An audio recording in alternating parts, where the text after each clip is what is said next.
সাম্প্রতিক বছরগুলোতে তীব্র উত্তেজনা বিরাজ করছে ইসরায়েল ও ইরানের মধ্যে।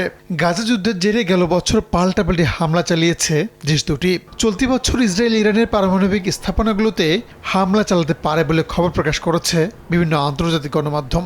রোববার বিষয়টিকে আর একটু উস্কে দিয়েছেন ইসরায়েলের প্রধানমন্ত্রী বেনিয়ামিন নেতানিয়াহু। মার্কিন পররাষ্ট্রমন্ত্রীর সঙ্গে যৌথ সংবাদ সম্মেলনে যুক্তরাষ্ট্রের প্রেসিডেন্ট ডোনাল্ড ট্রাম্পের সমর্থনে ইরানের বিরুদ্ধে শেষ আঘাত হানতে প্রস্তুতির ঘোষণা দেন তিনি।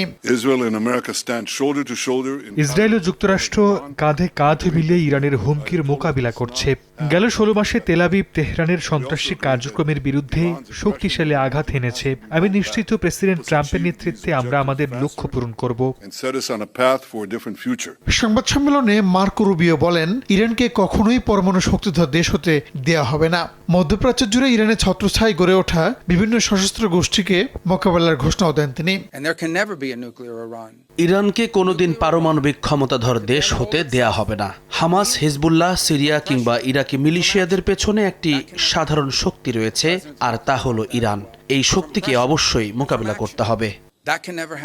এদিন ইসরায়েলের প্রেসিডেন্টের সঙ্গেও বৈঠক করেন মার্কিন পররাষ্ট্রমন্ত্রী। মধ্যপ্রাচ্য জুড়ে অস্থিরতার জন্য ইরানকেই দায়ী করেন তিনি। যদিও এখন পর্যন্ত কোনো প্রতিক্রিয়া জানায়নি তেহরান।